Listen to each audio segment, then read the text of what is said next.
Boa noite a todos. Sejam muito bem-vindos à Casa da Prece Chico Xavier, no Leme, para aqueles que estão aqui em sua primeira visita, e muito bem-vindo de volta àqueles que já frequentam a casa, que já conhecem os trabalhos, né, e os estudos, né, de segunda-feira da Casa da Prece, assim como a gente vai fazer na noite de hoje, em que a gente vai tratar o tema da intuição e inspiração. Antes da gente se debruçar aqui nesse tema de hoje, eu acho que é um tema que esses termos, acredito que todos aqui já devem ter escutado alguma vez na vida ambos os termos, tanto intuição quanto inspiração.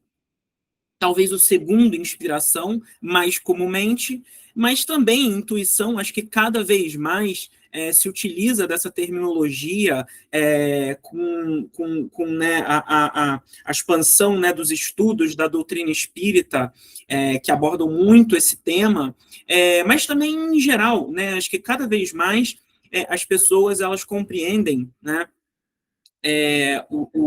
poderes, né, superiores, né, que influenciam nossas vidas, né, e vão, né, nos ajudando aí no caminho. Né? E quem, né, já ouviu esse termo, talvez alguns já estudaram sobre esse termo e definiram a intuição, ou até talvez a inspiração dessa forma, não está errado. Né? E aqui, acho que antes, né, da gente entrar nesse tema, também vale dizer que a gente vai estudar aqui a definição desses termos, a gente vai se debruçar sobre o que a doutrina espírita traz sobre esses termos, mas independente de tudo isso, não é, né, que a gente está errado se a gente usa um termo ou outro para definir, né, A ou B. Né?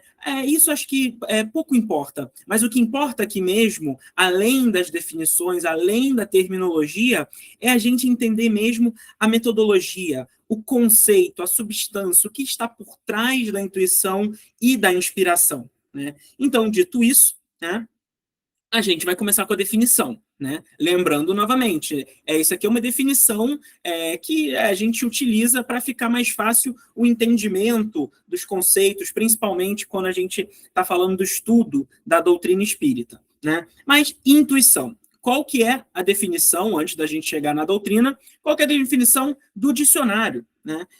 A intuição, a origem da palavra intuição, ela vem do latim intuere, que significa ver em, contemplar.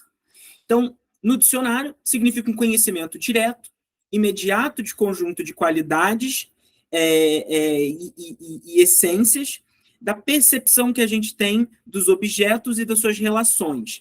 E aí a filosofia acrescenta, sem o uso de um raciocínio que eles chamam de discursivo, que a gente vai ver um pouquinho mais à frente, que é tentar provar uma conclusão com base em uma ou mais premissas. Ou seja, é algum conhecimento, alguma percepção que vem de dentro para fora. Então, é algo que a gente tem dentro de nós, uma percepção que temos dentro de nós, e a gente projeta isso, a gente externaliza isso. Então, vendo em algo, contemplando algo, de dentro para fora. E a filosofia, ela adora esse termo, ela adora esse mecanismo da intuição, justamente porque sobre a intuição se desenvolveu uma metodologia filosófica de tentar compreender as coisas da vida, tentar compreender as grandes questões que temos, de onde vim, para onde vou, o que fazemos, né, etc., dentre tantas outras coisas. Né? E o método intuitivo, né, de filosofia se utiliza justamente desse conhecimento inerente, algo que vem de dentro, uma percepção que externalizamos para aquilo que estamos analisando. A filosofia, claro que isso daqui não é exaustivo, mas a filosofia ela trata de 3 principais tipos de intuição, quando a gente verifica as diferentes correntes filosóficas que se utilizam do método intuitivo. Então, primeiro, a intuição sensível ou empírica tem a ver com a nossa percepção do plano material, é aquela mais fácil, né? É aquilo que a gente está olhando agora para a telinha do celular, do computador, e estamos tendo a percepção e consciência de que estamos segurando o celular, olhando o computador. Não precisa, né, de muito para desenvolver isso. Segundo, a intuição intelectual. Ela tem a ver com os nossos pensamentos. É aquela intuição que fica mais no plano das ideias e ela não é tanto materializada em algo objetivo, não é tão materializada num objeto. E terceiro, a intuição metafísica. É aí que o negócio fica meio doido, né, para a filosofia. Mas ela mais, para nós hoje, com a compreensão que temos, ela poderia ser resumida como uma intuição superior. Uma intuição que vem de cima para nós, meros mortais, como diziam os filósofos gregos, como, por exemplo, de Deus, né, ou das divindades para os filósofos gregos. E a gente já vai falar mais sobre isso daqui a pouco também. E para a filosofia, apesar de tratar dessas diversas formas de intuição, a filosofia atualmente aceita mais aí a segunda, a intuição intelectual, porque é a única que eles conseguem provar, conseguiram criar um método em cima disso e falar, não, isso funciona aqui para a nossa filosofia. É claro que a metafísica é um pouco mais difícil, porque os filósofos há anos e anos, e séculos e milênios, ficam tentando, né, provar, né, ou não a existência de algo superior ou não. Então isso daí provavelmente vai durar mais algumas centenas de anos para os filósofos pacificarem, né, ou compreenderem a intuição metafísica. O filósofo francês Henri Bergson, esse senhor que está aí na tela, também ganhou o Nobel da Literatura em 1927. Ele disse que o método intuitivo filosófico consiste, palavras dele, na inversão do percurso natural do trabalho de pensamento, para se colocar imediatamente por uma dilatação do espírito na coisa que estuda. Enfim, para ir dos conceitos à realidade, da realidade para os conceitos.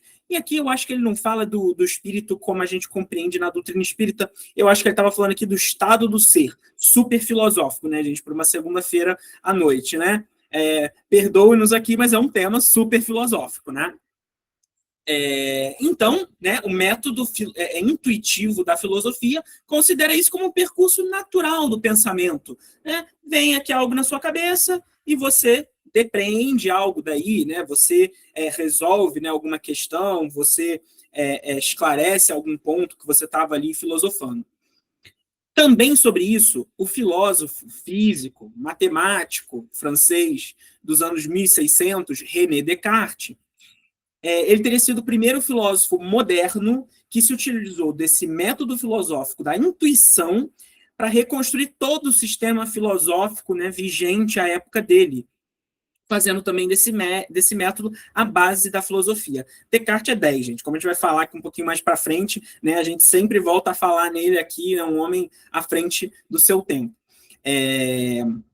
Alguns outros filósofos que vieram depois, né, de Descartes, e um pouco antes, né, de Henri Bergson, também fizeram amplo uso desse método filosófico intuitivo, como George Hegel e Arthur Schopenhauer, né, ambos alemães, do século XVIII, né, conviveram ali no século XVIII. Esses são filósofos muito renomados. E é muito interessante que eles se utilizaram e desenvolveram um método filosófico intuitivo. Então, a gente vê que esses temas que a gente trata aqui na doutrina espírita não se limitam só a esse fórum, a esse ambiente aqui, né? Tem muitas outras searas de estudo, estudiosos e acadêmicos também discutem as mesmas coisas que a gente discute, só que com outro viés, né? Isso que eu acho mais interessante sobre essa junção da filosofia, né, e essa relação que a doutrina espírita tem com a filosofia. Então, para resumir, a intuição ela consiste num método direto que não tem intermediários, porque parte de nós. Isso é muito importante, um conceito muito importante, né? E aí, em contraposição, né, como a gente falou, tem aqueles filósofos que usam o método discursivo, né, que é o método indireto de raciocínio, pelo qual você atinge ali o conhecimento através da análise de vários fragmentos de conhecimento, né, pré-existentes. E para a filosofia, a manifestação da intuição, ela poderia se dar através desse seguinte procedimento aqui, que a gente vai voltar a falar dele depois. Então, o primeiro passo para a gente adotar uma metodologia filosófica intuitiva. Desejar imperiosamente solucionar o problema, ou seja, eu quero muito resolver esse problema. Segundo, você vai acumulando conhecimentos práticos e teóricos para poder montar o quebra-cabeça na sua cabeça sobre determinado assunto. Terceiro, trabalha e pensa muito. Isso aqui, tá, gente, é da filosofia, né? Não sou eu que estou trazendo isso aqui, são os filósofos que colocam isso. Quarto, você precisa emendar um no outro. Precisa ser ali colocar ali, saindo fumacinha aqui da orelha. E quinto, ter a mente flexível e aberta ao novo. Por quê? Porque os filósofos, né, estão ali quebrando cabeça para coisas que não foram enfrentadas antes, ou estão tentando enxergar com uma outra perspectiva que ainda não foi enxergada antes. Então, é um método exaustivo, é um método cansativo de pensar. Pensar também cansa muito, né? Não é só exercício físico, né? Exercitar a musculatura do cérebro também cansa muito. Eu fiquei aqui um pouco ansioso só de ler esses passos aqui, né? Os filósofos vão no pensamento, né? Isso é a manifestação da intuição. É como que você faz para provocar a sua intuição, né? Para você dar asa para a sua intuição. Bom, isso, intuição. Então, agora vamos olhar para a inspiração. Novamente, definição. Inspiração vem do latim inspiratio, que significa soprar para dentro, né? Inspirar, né? Quando você inspira para dentro, expira para fora, né? Para ficar calminho, né? Um bom inspira, inspira para dentro. E segundo o dicionário Aurélio, inspiração também pode significar qualquer estímulo ao pensamento ou atividade criadora, qualquer estímulo, né? Algo que vai lá e provoca isso, né? Ou seja, é algo que vem de fora para dentro, né? Um estímulo precisa ser dado, ele não é inerente, né? Então é algo que vem de fora para dentro. E aí, inspiração, como eu falei, talvez seja o termo aí mais cotidiano, né? Por exemplo, Gustavo, hoje eu estou inspirado. Acordei com uma vontade de comer um bolo de chocolate com calda de brigadeiro, meter o pé na jaca, né? Eu também acordo assim várias vezes, gente, com essas inspirações, mas inspiração para arrumar a casa, lavar roupa, falta. É difícil, eu sei, né? Inspiração para essas coisas sobra. Mas brincadeiras à parte, a gente fala muito da inspiração quando a gente fala, né? Nossa, aquele cara ali está inspirado, né? Em algo que ele falou, em algo que ele recitou. Também se fala muito da inspiração dos artistas, como esse misterioso, né? Poder de criação espontâneo, né? Nossa, o cara está inspirado, saiu compondo ali, né? É como se uma potência exterior viesse, né? E fizesse o cara escrever assim, né? Muitos artistas realmente narram, né? Como que você compôs isso, né? Ou as biografias, né? A literatura, né? Conta, né, que muitos artistas realmente eles tinham um estado mínimo de consciência daquilo que ele estava produzindo e ele só percebe no final, né, quando ele encerra aquela obra, quando ele encerra aquele livro, quando ele encerra aquela peça, aquela música. Mas não só os artistas, né? Eu acho que isso é um pouco mais facilmente verificado nas artes em geral, porque eu acho que é algo um pouco mais imediato, né? É mais dinâmico, você aperta uma tecla, toca uma corda, aquilo já sai, você já sente. Mas também na ciência, na matemática, como tudo na vida, gente, não é só isso, né? A gente poderia citar todos os exemplos do mundo, né? De labores, né? Que você pode ter a inspiração, algo, né, que vem de fora para dentro. E alguns, né, chegam até a afirmar, né, e já a compreender, falar assim, olha, não tem como a pessoa ter composto essa música sem algo superior, né? Então, já trazendo aí um caráter de mediunidade, como vamos ver daqui a pouquinho, né? Então, né, dá aquele caráter, né, de artista como um instrumento de algo misterioso, algo superior, que guiasse, né, na realização das obras. Como, por exemplo, Wolfgang Amadeus Mozart, né, o Mozart, né, compositor austríaco do século XVIII, que ele começou a compor aos 5 aninhos de idade, né, essa figurinha aí, né, nessa pintura, provavelmente já devia ter um pouquinho mais, mas ele começou com 5 anos de idade, né.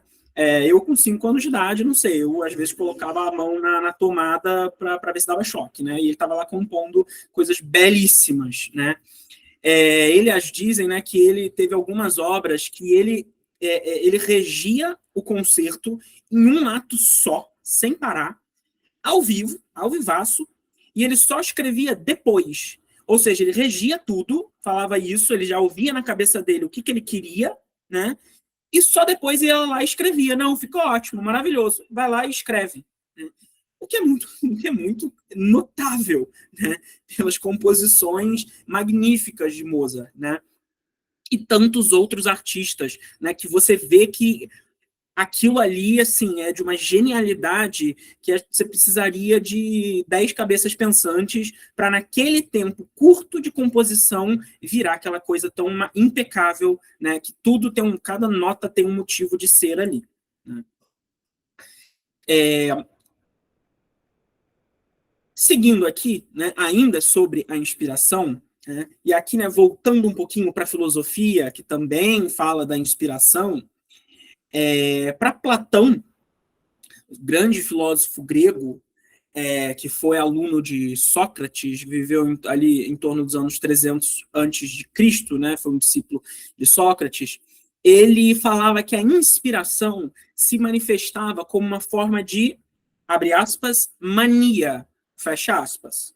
Por que as aspas? Porque mania, para os gregos, era um estado alterado de mente, num sentido mais amplo, né, que podia abarcar a loucura, já vamos falar sobre a loucura também, a adivinhação e as profecias, por exemplo, algo que não era do estado natural da nossa mente. E a loucura, para os gregos antigos, tinha um caráter mitológico. O louco era uma espécie de ponte, era uma pessoa que tinha uma ponte com o oculto e a ação das divindades que, para a mitologia grega, coexistiam com os mortais no mundo material. Né? Estavam aí no rolê com todo mundo, né?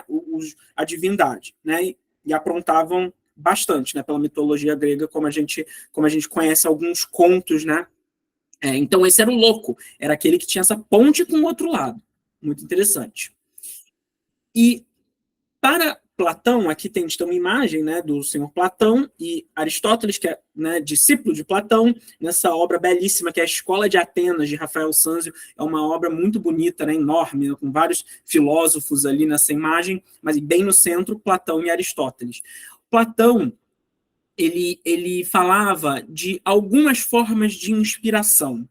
E temos 3 principais aqui: a inspiração profética, mística e poética. Para ele, a inspiração profética, ela estava ligada à capacidade de receber conhecimento e sabedoria sobre eventos futuros e verdades divinas, ou seja, verdades que não cabia ao homem conhecer ou conhecer ainda.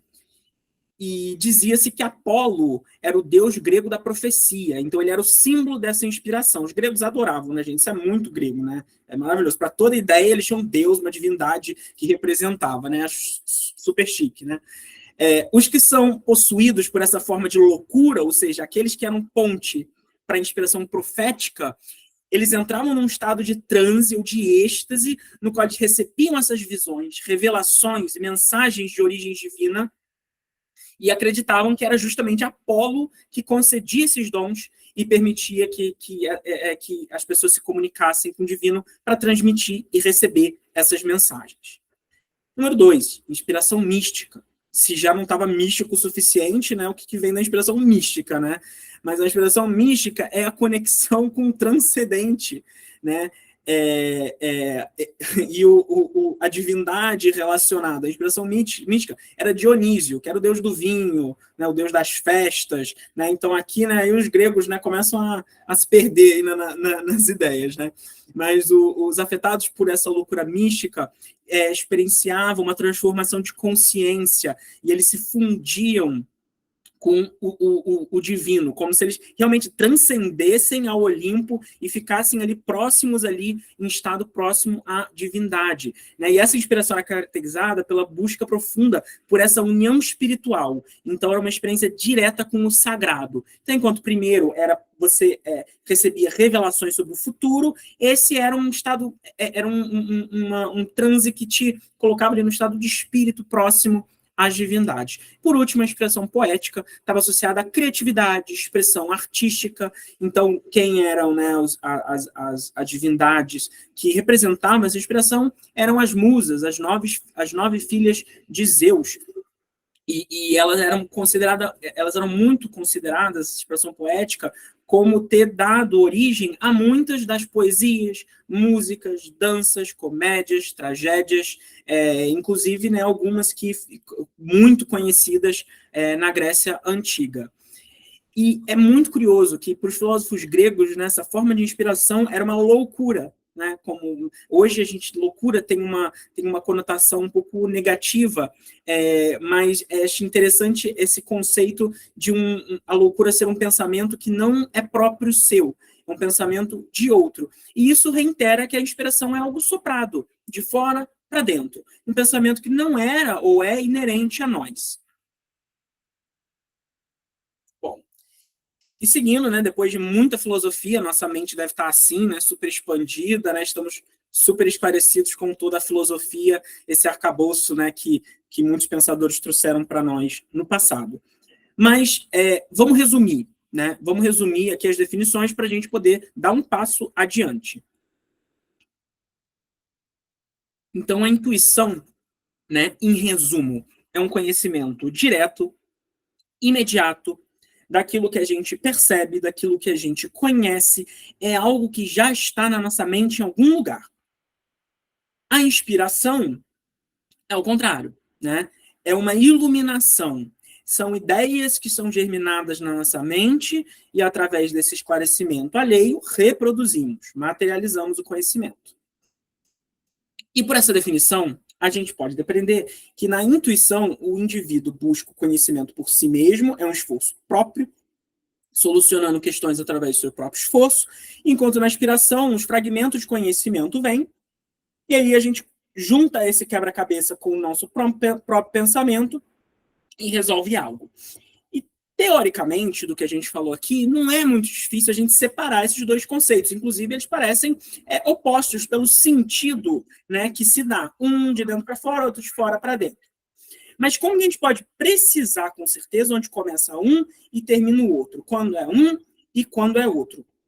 E eu sei, gente, que é isso que todo mundo quer saber aqui, né? Então a gente vai chegar lá, que é isso que impacta a nossa vida aí no dia a dia.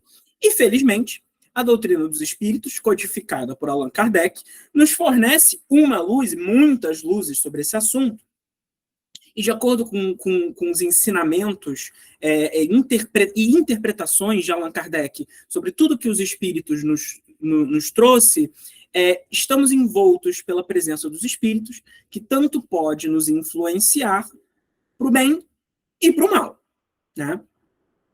E assim, no desenvolvimento dos nossos raciocínios, o ser humano ele pode ser considerado inerentemente como um ser intuitivo. Isso porque, em outras encarnações, conquistamos, através dos nossos próprios esforços, condições para absorver determinado conhecimento, determinado aprendizado, o que é certo, o que é errado, racionalizar isso e aplicar de novo em uma outra encarnação.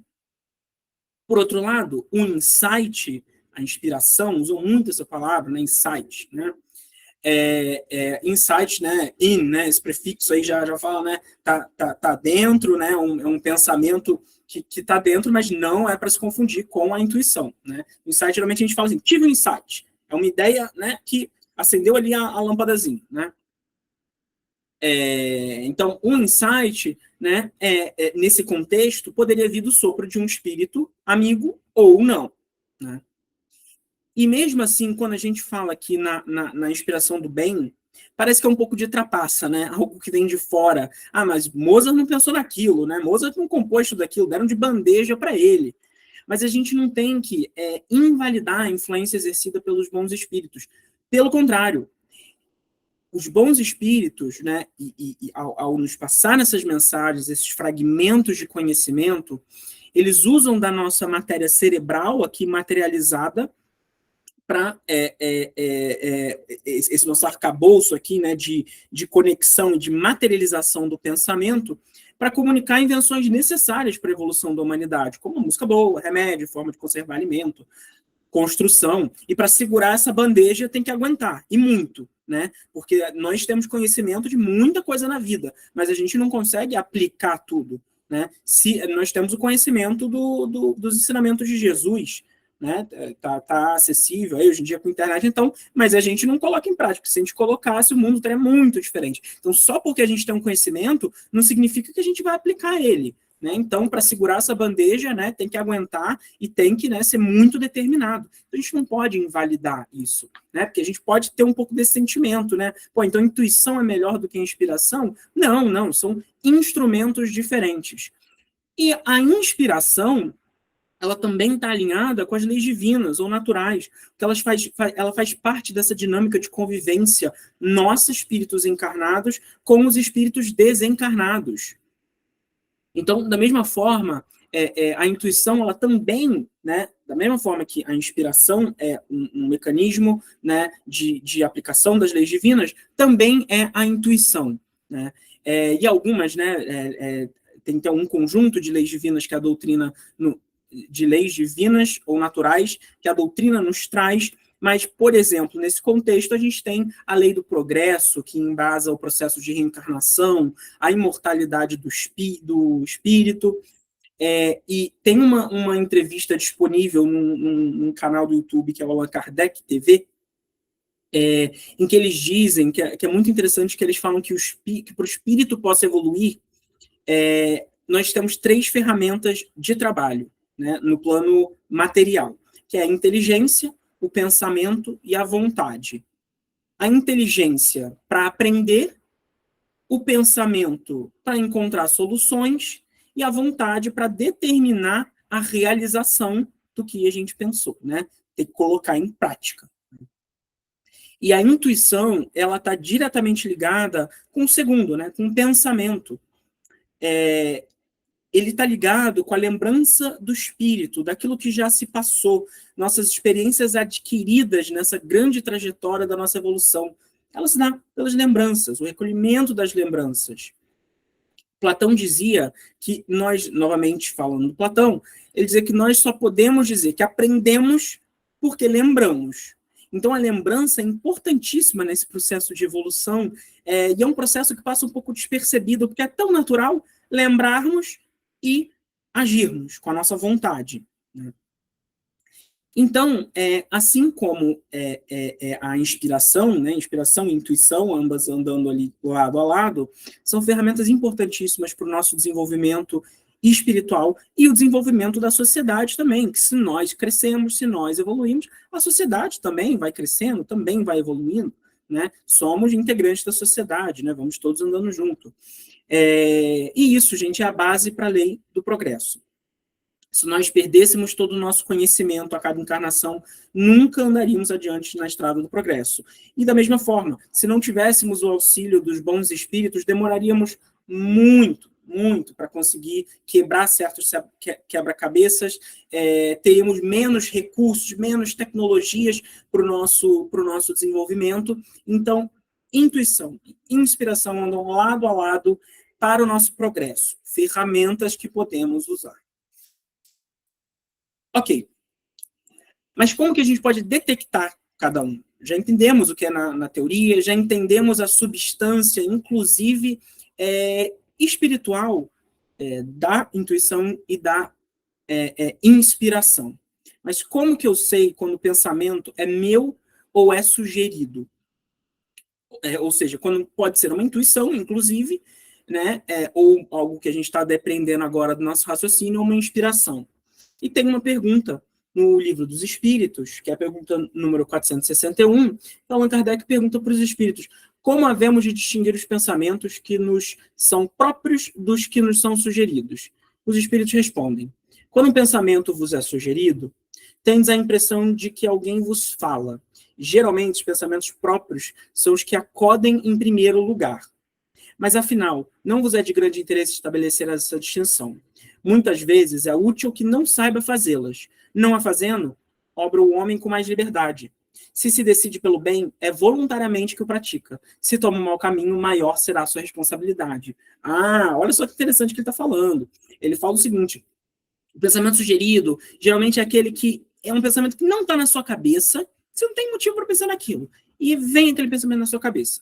E fica ali no seu pensamento, brotou, né? E os pensamentos próprios geralmente são aqueles que vêm primeiro, né? Pop-up, né? Como se fala em inglês. E é interessante que os espíritos eles falam, mas não se importa muito com fazer essa distinção do que é próprio e o que não é, porque, inclusive, às vezes é até melhor que você não saiba fazer, porque é melhor para os espíritos que você exerça aquela inspiração com livre-arbítrio, né? Mais com a sua vontade de fazer, e não só porque, caramba, os espíritos estão falando aqui para eu fazer, vê um pensamento que não é meu, né? Você vai lá e você faz. Mas aí você vai aprender, será? Porque o importante é você aprender, como falamos aqui, porque aí essa inspiração lá no futuro vira intuição. Olha só que legal, né? Então, para os espíritos é muito mais interessante que você faça isso por vontade própria, que aquilo seja só uma sugestão, né? Você racionaliza e você toma o seu caminho, né? E até porque, se toma o seu caminho, se toma um mau caminho, maior vai ser a sua responsabilidade, né? Então a gente tem que pensar, a gente tem que raciocinar. Nossa vida ela é tão ligada com a espiritualidade que a gente nem percebe também, né? Essas nossas ideias, essas sugeridas, né? Esses pensamentos não vêm com um flagzinho, né? Não vêm com um indicador, né? Opa, mensagem do espírito chegando. Não é assim. É uma coisa que está ali envolta nesse nosso emaranhado de pensamentos, né? E às vezes a ideia de um encarnado pode ser até melhor do que a do desencarnado, né? Porque não é porque desencarnou que virou santo, né? Tá perfeito, né? Então a gente tem que sempre passar pelo crivo da razão. Às vezes nossas ideias vão ser melhores, né? Às vezes é só uma sugestão, né? De um espírito amigo. Às vezes é algo negativo, que também não faz sentido nenhum. Não faz sentido nenhum, né? Então a gente também tem que raciocinar. E olha que interessante, tem algumas pesquisas, isso aqui é discutível, mas tem algumas pesquisas científicas que tentaram quantificar quantos pensamentos nós temos por dia. E alguns dizem que pode chegar a 80 mil pensamentos por dia, né? Alguns dizem 5 mil, 20 mil, mas parece ali que o mais aceito nessas pesquisas, né, de neurocientistas é mais ou menos 60 mil pensamentos. Então, é muito difícil, é muito pensamento, é muita informação na nossa cabeça, 60 mil pensamentos. Né? E a gente está conectado numa rede de pensamento, na nossa rede e na rede dos outros. Na rede não só dos desencarnados, mas também dos encarnados. Cada um de nós é um polo de recepção e colocação de pensamentos. Nós estamos o tempo inteiro pensando e a gente está o tempo inteiro enviando também informações e recebendo informações. Assim como nós estamos todos aqui porque estamos interessados no que está sendo dito, a espiritualidade também. E muitos outros espíritos que às vezes nem estão aqui, também estão recebendo as informações do que a gente está falando aqui, porque eles estão sintonizados conosco, eles estão interessados. Talvez eu estou falando tão alto que o meu vizinho também está interessado, ou não, no que eu estou falando aqui. Espero que esteja, né? E desculpe se eu estou falando alto, mas né, espero que esteja interessado aqui. Porque os pensamentos, gente, eles são, não é algo que fica só aqui na cabeça, a gente emite esses pensamentos, né? Eles vão aí como onda sonora da minha voz, eles vão andando, né, pelo espaço. A gente só não consegue ver, né? E tudo vem de pensamento, tudo começa no pensamento. Mas como funciona, né, o pensamento, e aqui muito rápido, né? Ciência aqui muito rápido. O pensamento é uma faculdade do espírito. Então, o pensamento não é desse corpo, não é do Gustavo esse corpo. O pensamento vem do espírito. Se eu desencarno, Gustavo, o corpo fica, o pensamento continua. Prova de que não é do Gustavo o pensamento, é do espírito. O cérebro, esse órgão, esse órgão de extrema importância e muito complexo, né? Isso aqui é uma simplificação científica. ele só materializa, ele instrumentaliza o pensamento, ele instrumentaliza as ideias. Então, o raciocínio também vai seguir essa mesma lógica. O raciocínio também é pensamento. Então, ele também vai ser, né, começa no espírito, é digerido ali no espírito e é materializado no plano material, né? Claro, materializado no plano material pelo cérebro, por esse órgão. Então, as conexões de pensamento, quando a gente faz, elas não são de corpo a corpo, elas não são de cérebro a cérebro, elas são sempre de espírito a espírito. E isso é muito profundo, porque a gente sai do plano material. E a gente está falando de planos superiores, que às vezes a gente está fazendo um pensamento aqui que está indo até um lugar que a gente nem sabe, né? Está fora aqui desse plano, né, do planeta Terra. Né? Porque vai de espírito para espírito. E claro, tanto quando falamos aqui, né, da emissão do pensamento, da inspiração, é claro que tem alguns fatores que potencializam isso, como, por exemplo, a mediunidade ostensiva. Como já tratamos aqui no passado, em algumas outras oportunidades, nós temos no YouTube da Casa da Prece Chico Xavier uma palestra sobre sintonia mental e intelectual, mental e espiritual, perdão. Sintonia mental e espiritual no YouTube da Casa da Prece Chico Xavier, em que a gente esmiuça um pouco mais isso, né, da mediunidade ostensiva e os aspectos científicos também para a mediunidade mais ostensiva, que aqui, se a gente olhar aqui nessa imagem, mais ou menos aí embaixo desse, embaixo desse desenhozinho colorido aqui, tem uma massa ali meio bege, mais ou menos por ali tem um cristalzinho de apatita, que se chama, um cristal mesmo, que fica nessa região, né, inferior cerebral, que ela funciona como um receptor e emissor de pensamentos, né, de conexão com a espiritualidade, né, como se fosse ali, né, um para-raiozinho, como se fosse uma anteninha, e nessa outra oportunidade a gente esmiuça um pouquinho mais sobre isso, super interessante, recomendo muito que revisitem ou visitem esse tópico, porque vale a pena. Então, a mediunidade. Algumas pessoas têm por que eu falei mediunidade ostensiva? Que algumas pessoas têm esse cristalzinho de apatita mais desenvolvido, não é desenvolvido, um pouco maior, né, um pouco mais expressivo, o que aumenta o grau de recepção, né, e de envio de pensamentos, né, estreita conexão com a espiritualidade. E isso é o que chamamos de médiuns ostensivos. Enquanto que aqueles têm ali uma apatita tranquila, ali, normal, e é um pouco menor o grau dessa conexão, né, que faz essa... Legal, estão colocando aí no link aí o canal do YouTube da Casa para Chico Xavier. E os médiums menos ostensivos. E somos todos médiums, né? Vale frisar aqui. Somos todos médiums. Por quê? Porque somos todos espíritos. Quando eu desencarnar, quando cada um daqui desencarnar, vamos retornar à pátria espiritual, de onde viemos. Aqui é temporário, aqui é passageiro. Se somos todos espíritos, eu não deixo de ter contato com a espiritualidade, né? Eu continuo tendo contato com a espiritualidade sempre. Eu sou espírito. A única diferença é que eu estou aqui envolto por essa massa aqui, esse corpo, né? De Gustavo, né? Nesse momento. Mas amanhã eu não vou estar mais. Isso não faz com que eu deixe de ter contato. Pelo contrário, como estamos falando aqui agora, né? Da inspiração. A inspiração é um contato direto com a espiritualidade. Então, médium, né? Então, seguindo, né, o que diz um pouco a doutrina espírita, né, sobre a mediunidade, né, que é essa relação no estudo, né, da psicografia, né, que é você receber uma inspiração e instrumentalizar ela através da escrita. Né?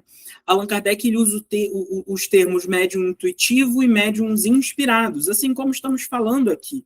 Né? Então, em resumo, né, o médium intuitivo, no papel dessa categoria de médium, é ser intérprete dos espíritos, enquanto o médium mecânico age ali como uma máquina, o médium intuitivo, para transmitir o pensamento, ele primeiro compreende aquele pensamento, apropria dele, traduz esse conhecimento de forma fiel, né?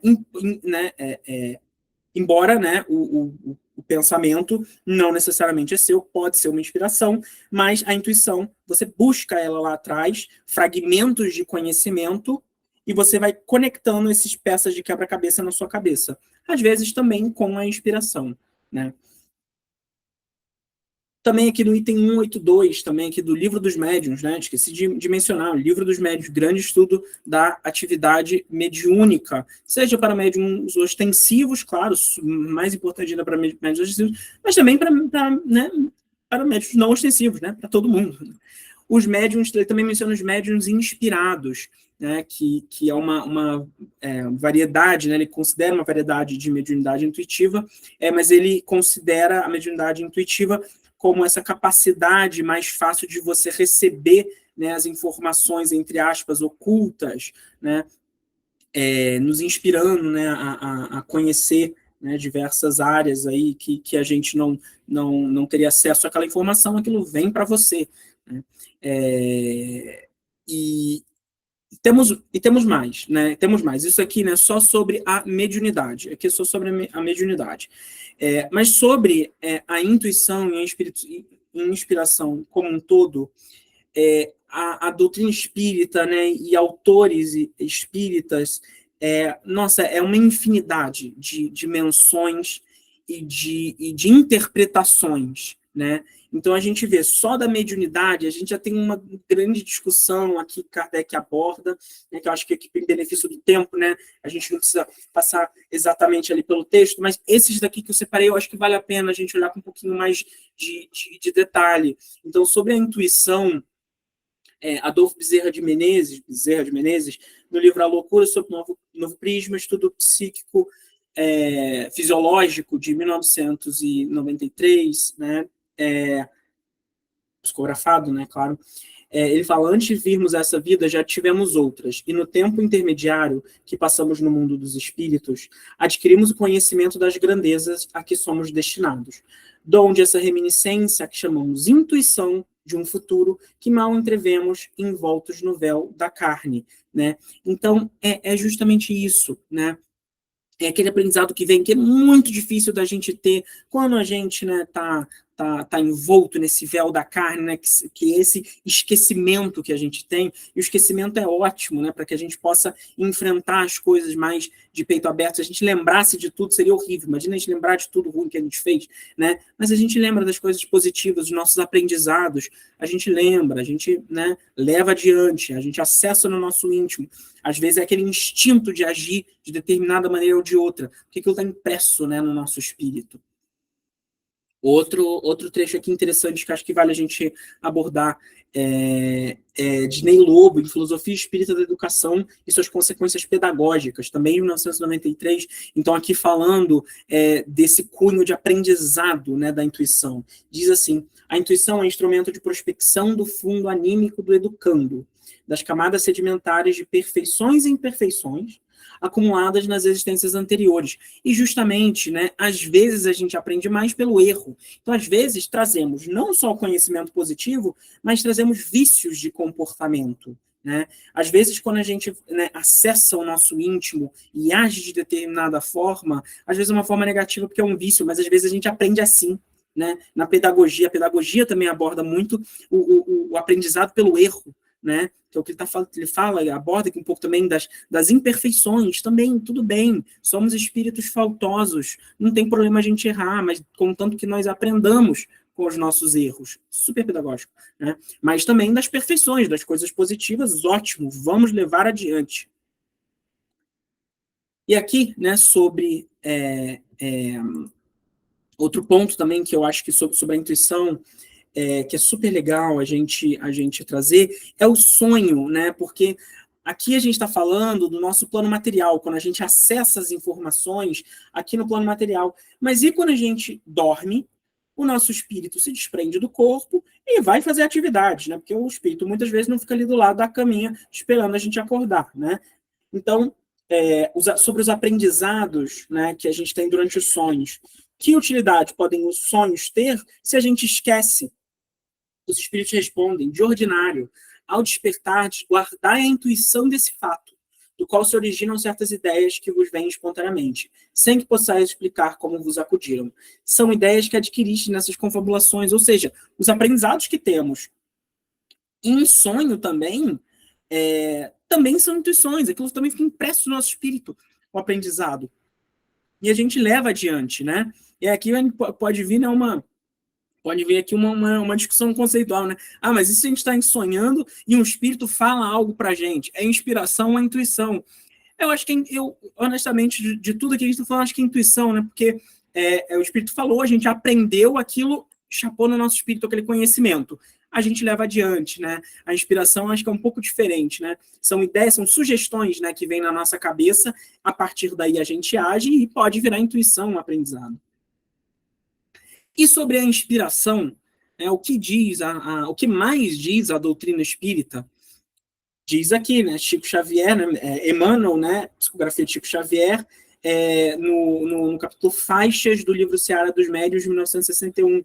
A inspiração é a equipe dos pensamentos alheios que aceitamos ou procuramos. Ou seja, aceitamos que você não tem escolha, vem na sua cabeça o negócio. Ou a gente procura. Por quê? Porque a gente está na mesma rede de pensamento dos outros espíritos, e aquilo vem nessa rede, né? A gente recebe aquilo. Então a gente está procurando, é como uma anteninha procurando sinal, e aí às vezes vem, né? O que mais? Leon Denis, o problema do ser, o capítulo, o problema do ser, do livro do destino e da... o problema do ser, do destino e da dor, é o nome do livro, de 1993, psicografia. Uma das formas empregadas pelos habitantes do mundo invisível para nos transmitirem sem aviso suas instruções, etc., pela mediunidade, o espírito infunde suas ideias no entendimento do transmissor. É inspiração, então, mais um espírito que tratou sobre a inspiração também, essa vasta bibliografia espírita que a gente tem, né? E, gente, olha como esse assunto de hoje exprime muito bem o que é a doutrina espírita, né? Na minha concepção, que é a comunhão da filosofia, ciência e religião, ou estudo da fé, né, de algo superior, porque a gente falou aqui, né, de filosofia raiz, que é, né, método, processos filosóficos, correntes filosóficas, ciência, que é a materialização dos pensamentos pelo cérebro, e religião, né, quando a gente fala do estudo da fé, de algo superior, né, que nos é concedido, né, porque não cai uma folha sem que Deus não saiba, né, essas coisas estão acontecendo, ela tem um porquê. Então, assim, é um tema muito complexo, a partir de dois termos, né? Olha quanta coisa que a gente não pôde trazer aqui hoje, né? E a gente caminhando aqui já para a nossa reta final, né? A intuição, como a gente falou, vem de dentro, e a gente vai construindo isso aos poucos, ao longo das nossas encarnações. É uma ferramenta que a gente mantém guardada na nossa essência, como eu falei aqui diversas vezes, está chapada no nosso espírito. Aquilo que a gente aprendeu, a gente não perde, a gente não esquece. A gente leva adiante, porque senão isso seria um atentado à justiça divina, né, à lei do progresso, a gente andar para trás, né? Tem uma expressão muito boa, né, que fala-se comumente na doutrina espírita, que a evolução do espírito é como um rio que flui, o rio que flui num sentido só. Ele flui num sentido só. Ele pode ficar estagnado, pode ter uma pedra no caminho e ficar estagnado, mas o curso do rio, ele não volta, ele vai sempre adiante. E para o bom uso da intuição, a gente pode seguir a metodologia filosófica que a gente falou antes. Número 1, desejar imperiosamente solucionar o problema, ou seja, ter fé, né? É a gente querer muito aquilo, a gente acreditar. 2, trabalhar e pensar longo e intensamente. Então, passar pela razão. Faz sentido isso? Não faz, né? A gente fazer essa determinação. 3, passar rapidamente de uma atividade a outra, não titubear, né? Não deixa esfriar, vamos aproveitar cada minuto, cada hora da nossa vida nessa encarnação. E 4, né, ter a mente flexível e aberta ao novo. Então, focar, né? Isso ajuda a gente a acessar nosso íntimo, que é muito difícil. Como a gente falou, mais de 60 mil pensamentos e inspirações. Então tem muita coisa também que está sendo bombardeada, né, na nossa cabeça, que a gente está captando aqui no ar também, né? Então vamos focar, né? Ter a mente flexível, né, para o conhecimento, não ser cabeça dura ali, né, quase literalmente, e ser aberto, né, às ideias. E bom, a inspiração, aqui a gente falou da intuição, né? A inspiração como é um pensamento que não estava na nossa cabeça antes e agora tá, acho que é um pouco mais fácil da gente detectar, né? Para a intuição, a gente pode usar nessa metodologia filosófica, inclusive, para ajudar a gente a acessar um pouco mais fácil a nossa intuição, mas para a inspiração, aquelas às vezes a gente aceita, porque está na nossa cabeça, né? E isso tem alguns desafios. Isso tem alguns desafios. Eu acho que o primeiro desafio que a gente pode trazer aqui é a sintonia, porque a gente tem dificuldade em sintonizar com pensamentos positivos. A gente tem muita informação hoje. Nós somos bombardeados pela mídia, redes sociais, as pessoas na rua, a gente vai captando, etc, etc. Né? E isso faz com que fique difícil da gente sintonizar ali, pegar ali o nosso radarzinho, né, e apontar ali para o lado que está bom, para o lado que não está. Né? Que mais? Que outro desafio que a gente tem? 2, sintonia de novo. Né? É uma rede de pensamento conturbado, né? Ainda mais, né, aqueles que têm a mediunidade mais ostensiva, como a gente falou. Uma vez que a gente entra nessa rede, a gente atrai mais e mais e mais. Às vezes fica difícil da gente sair dessa rede, da gente mudar ali a sintonia ali da nossa rádio. Né? E que outro desafio que a gente tem? Mais sintonia. Tá de brincadeira, né, Gustavo? Com a atração da sintonia negativa, vem as inspirações negativas. Né? A gente atrai para perto de nós, aí não mais só os pensamentos. A gente atrai os irmãos que vêm com ideias negativas. E aí começa a ficar mais e mais e mais difícil. Né? E é difícil, porque a gente tende a acreditar, como eu falei, em tudo que a espiritualidade diz. A gente tem aquela coisa, veio uma luz na minha cabeça.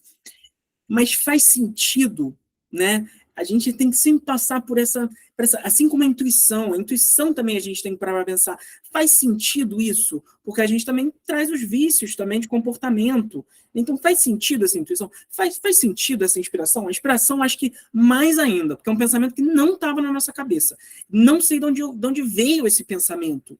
Não sei de onde veio. Pode ser um pensamento aí negativo perdido que veio, eu sintonizei, captei, e aí, né? Vou fazer sem pensar? Não, tem que raciocinar. Mas o inverso também é verdade, não só, né, aqui só negativo, né, fim do mundo. Não, o inverso também é verdade.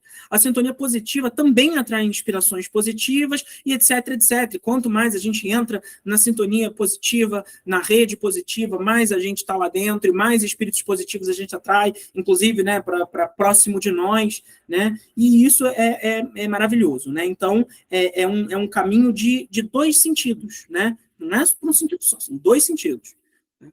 Nossa, né, uma revelação aqui, um instrumento sobrenatural para o nosso uso. Mas não, né, isso é uma coisa mais do que normal, como a gente estava falando aqui. Não tem nada de sobrenatural nisso. Né? O contato com a espiritualidade, né, mesmo sem a mediunidade ostensiva, faz parte da vida, faz parte de quem nós somos, faz parte do nosso processo evolutivo. Vamos desencarnar, vamos voltar para o nosso lar, né, de onde viemos, né, verdadeiramente, vamos daqui a pouco estar em outro planeta, ou volta aqui para a Terra, e isso é super normal, né? A gente só tem que saber, como falamos aqui, identificar, racionalizar e instrumentalizar, através do nosso cérebro, colocar ali a nossa vontade, depois de racionalizar, em prática, né? E talvez com a inspiração seja um pouco mais fácil, né? Porque são os pensamentos, né, que vêm ali, né, e a gente capta, né? A intuição talvez tenha um caminhozinho um pouquinho maior ali para andar, para a gente aparar essa aresta do que é positivo e negativo, mas isso vem também um pouquinho do autoconhecimento, de nos conectarmos conosco, né, de fazer um trabalho que a gente chama de reforma íntima, que a gente olhar para dentro de nós, que muitas vezes não é muito agradável, mas se a gente quer mudar, é necessário, né?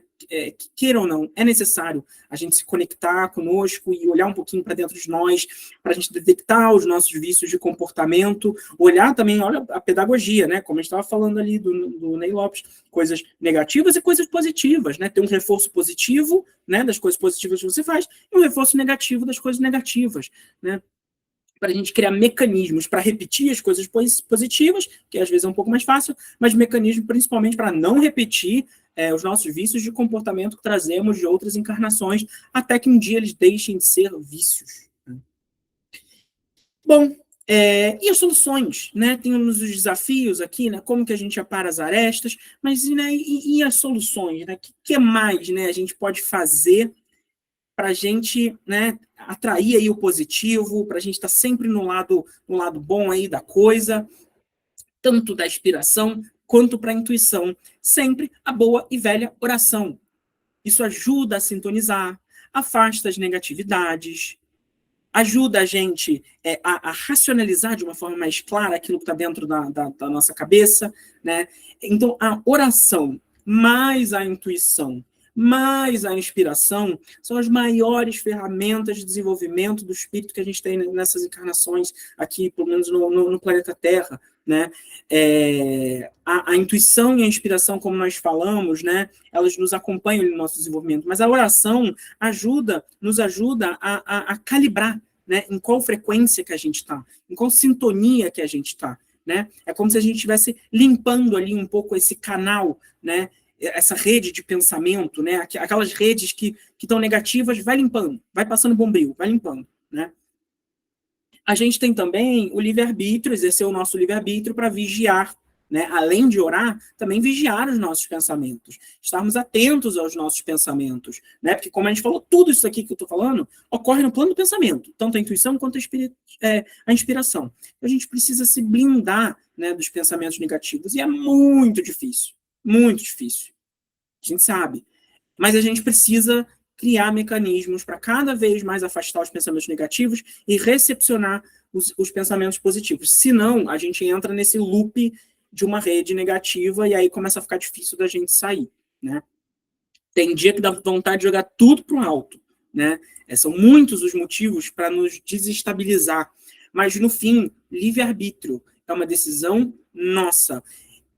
Foi muito legal, né, o que Allan Kardec trouxe no livro dos médiuns, né, que os espíritos eles falam, até para as inspirações, eles tomam, os espíritos do bem, eles tomam muito cuidado com que mensagem eles estão passando, porque eles querem que a gente exerça o livre-arbítrio, eles querem interferir o menos na nossa jornada, né, porque nós precisamos passar por isso, né? Se nós fazemos as provas para os nossos filhos na escola, eles não vão ser postos a testes ali, eles vão passar, mas que significado que ele tem, né? Aprendeu mesmo? Não sei. Então, né, os espíritos, eles querem sempre deixar a gente positivos, querem sempre deixar a gente seguir com livre-arbítrio.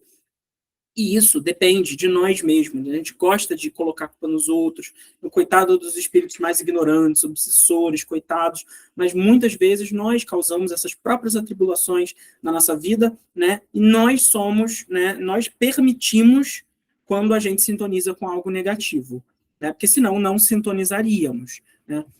E outras muitas vezes não, né? A gente, né, capta ali um pensamento negativo e aí, com o nosso livre-arbítrio, sintoniza em algo negativo, né? E, por último, tem essa figura aqui, né, que né, hoje em dia estão usando como meme isso daqui, né, como uma brincadeira, que dá para colocar várias legendas aqui, mas é um cartoon, né, do cartunista capixaba Genildo, que é muito interessante, né? Isso que eu estou falando aqui do livre-arbítrio, né? Tem um ônibus, né? Tá andando aqui na estrada, um tá ali triste, virado para pedra, né? Escura, feia, e o outro tá ali super animado, ali virado para colina, lindo, né? Mas, né, a minha interpretação aqui, claro que eu acho que isso aqui é uma obra que dá para interpretar de várias formas, mas eu acho que isso aqui é um pouco livre-arbítrio, né? O nosso irmão coitado da esquerda poderia ter o livre-arbítrio, ele levantar, sacudir a poeira e sentar do outro lado, né? E olhar para o lado positivo das coisas, né? Eu acho que essa imagem aqui mostra muito, acho que ilustra muito bem isso, né? Que depende de nós, como a gente enxerga a vida, como a gente enxerga aquilo que chega até nós. Às vezes o que é bombardeado até nós, com toda essa informação que a gente tem hoje em dia, né? Então, vamos optar, né, para escutar com razão, com uma metodologia, né, essas inspirações. Vamos buscar sentar aí, né, do lado direito aí do ônibus, né, para as coisas, olhar para as coisas positivas, porque com isso as coisas ficam mais claras na nossa cabeça, a gente tem mais paz, a gente tem mais tranquilidade, com menos peso, para poder olhar para dentro de nós e fazer aquele trabalho, né, de reforma íntima que a gente falou, que é difícil, mas necessário, né? E mais, né, vamos rogar diariamente, né, para Deus nosso Pai, Jesus nosso Mestre, para que a gente possa ter sabedoria e força para limpar os nossos pensamentos, higienizar os nossos canais de pensamentos e nos manter em boa sintonia sempre, para que possa jogar uma luz na nossa mente, para que a gente possa tomar sempre as melhores decisões. Muito obrigado.